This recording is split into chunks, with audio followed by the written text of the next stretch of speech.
Hello, today is Wednesday, April 21st, and this is our weekly golf update. A lot going on at the club, and we're going to get to quite a bit of it here today. First of all, this Friday, we do have the golf course shut down at 1 p.m., and that is to make way for our Women's Celebrate Golf event. So anyway, we apologize for that, but it's for a great cause. This coming Saturday, we have the finals for the Spring Handicap. We're going to be putting the emails for the Spring Handicap rounds in this email underneath, so take a look there. And then coming Monday, we have a golf outing. The golf outing is at 12 o'clock noon, so the golf course basically will be shut down pretty much most of the day. We will open it up later if we do have spots available. We're still waiting for the list of players from them. So anyway, a couple things to celebrate. Nolan Vogel, he won the age group 10 to 14 for the York Junior Golf Classic. So congratulations, Nolan. Woo! So also our Loyola University men's golf team, Loyola University practices here. They did win the Ross Collegiate Cup down in Pinehurst, North Carolina. So a big congratulations to Coach Chris Beloga and the Loyola University golf team. If you see him around, give him a high five. Maybe a knuckle pump. Yeah, COVID. Sorry.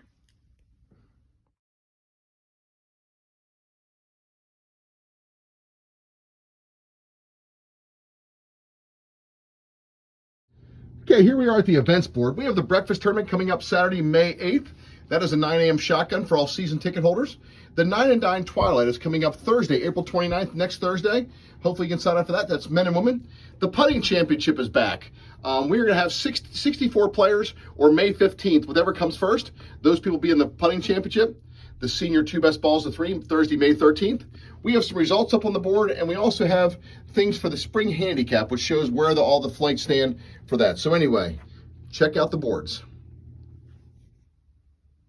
Coming up a Friday from now, which is Friday, April 30th, from 3 p.m. to 7 p.m., we have our Titleist Fitting Day. Now, these are 45-minute appointments, and as of right now, we only have 3 appointments left.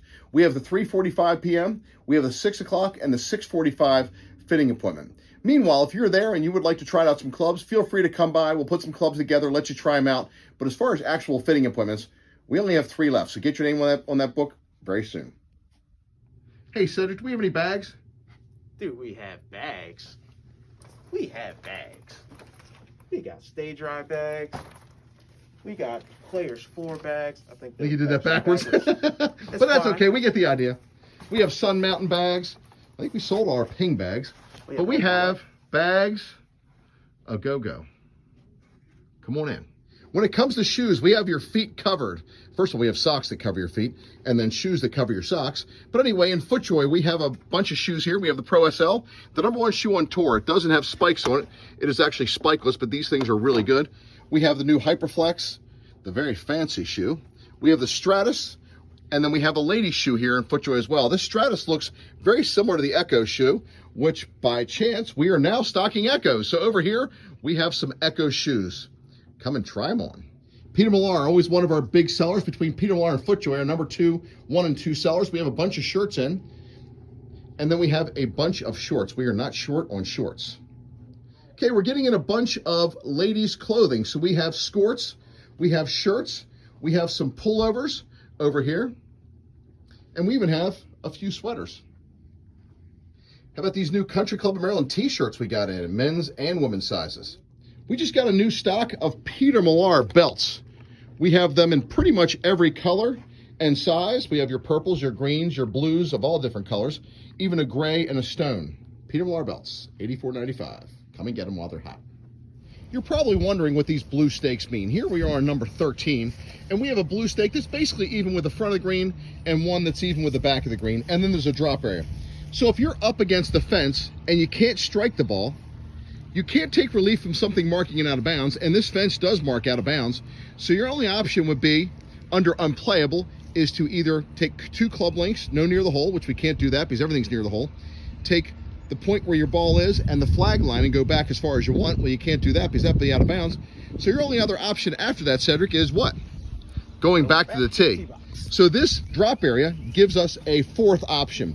So what it does is it gives us the option to drop it and play it from here with a 1-stroke penalty, of course. Excellent. Did you go to dropping school?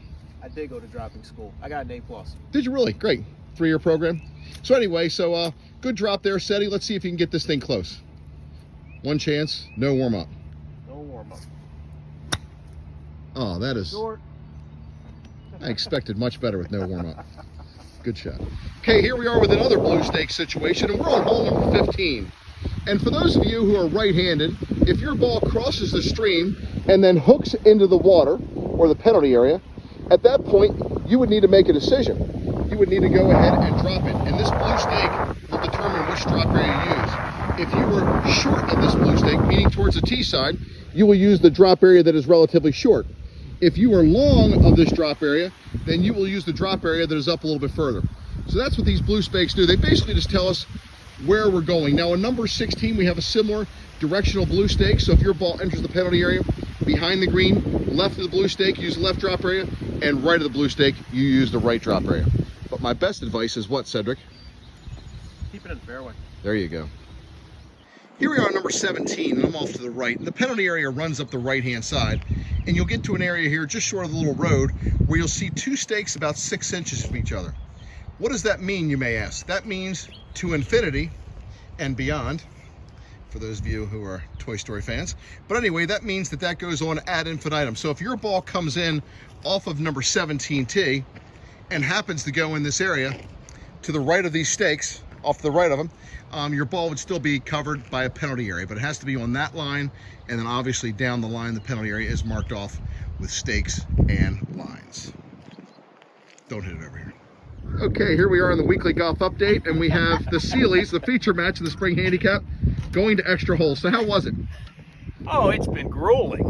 You know, I stole her asthma medicine and she still was able to make it, so, you know. That's what they call sportsmanship. How's it been? It's been interesting, to say the least. Okay, let's see who wins here. Play well. Thank you. Sealy versus Sealy. At least a Sealy will win.